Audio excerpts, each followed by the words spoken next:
Honourable Speaker, sir, on behalf of my party, the All India Trinamool Congress, I rise to speak on the additional demand for grants 22-23. I begin by quoting the author Jonathan Swift. As the vilest writer has his readers, so the greatest liar has his believers. And it often happens that if a lie be believed for only 1 hour, it has done its work. Falsehood flies and truth comes limping after it. This government has us believe every February that this country's economy is going great guns. We are the fastest growing, most efficient global player. Everyone is getting employment. We're getting gas cylinders. We're getting electricity. We're getting pakka houses. This falsehood flies for about 8 to 10 months, and then the truth comes limping after it. And now we are in December, and the government says it needs another 3.26 lakh crores of additional funds over and above the budget estimate. The government and the ruling party coined the term pappu. You use it to denigrate, to signify extreme incompetence. Let me use the next few minutes to point out what the data, the statistics tell us as to who the actual pappu really is. NSO numbers were out yesterday. Industrial output has shrunk by 4% in October to a 26-month low. The manufacturing sector contracted 5.6%. Manufacturing is still the biggest generator of jobs. 17 of the industry sectors that make up the index of industrial production have recorded negative growth rates. Forex reserves have fallen by $72 billion in under a year.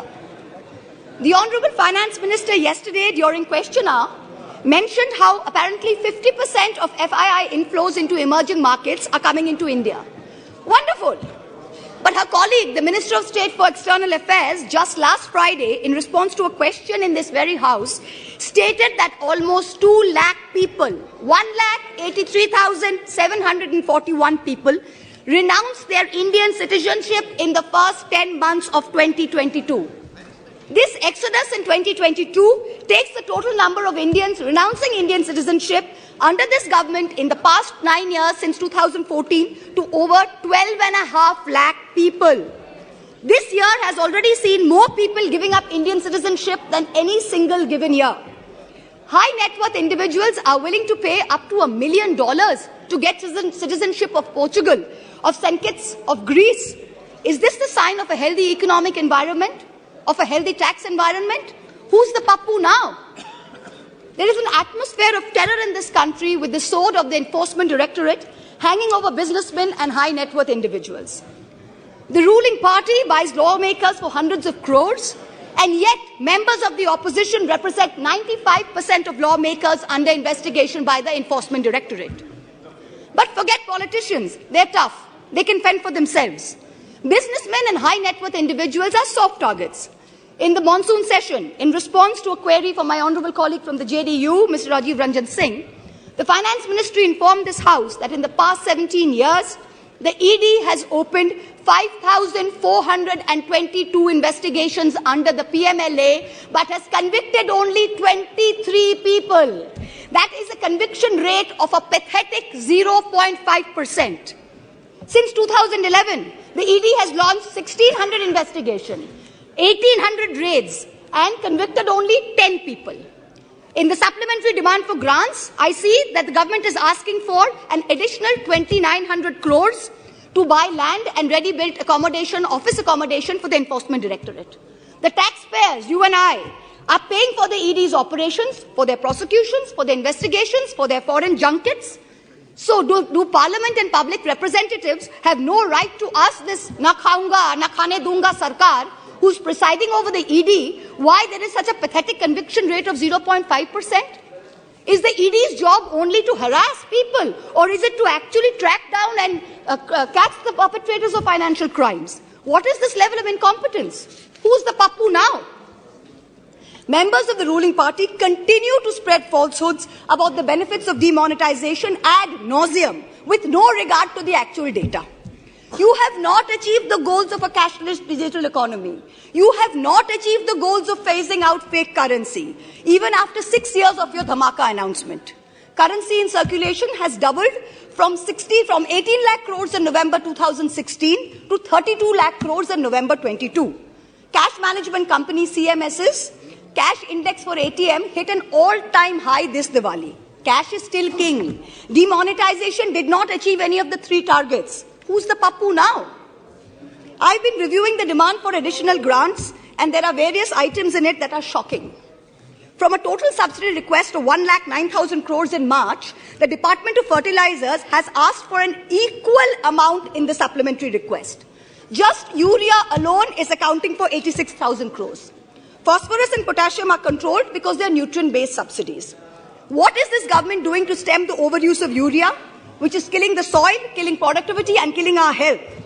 What the soil needs is balanced use of fertilizers.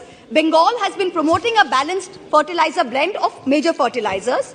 And now we are suffering because the center is starving us of the most popular mix of NPK, which is the basal application for potato. During November 22, Bengal asked for a certain amount, and only 33% of our demand for balanced fertilizers was met by the center. Most of the urea-based subsidy is going to GAIL, because GAIL supplies the maximum gas to the fertilizer sector. When are we going to see the much-promised reform and competition in this natural gas sector? When are we going to see the promised transmission system operator, the unbundling of GAIL? Is the government hiding and protecting GAIL under the garb of providing urea subsidies to people? Nearly 2,000 crores supplementary demand is for large industry, whereas only 233 crores is for the MSME sector. But the MSME sector accounts for 90% of jobs in the industrial sector. These are very distorted priorities.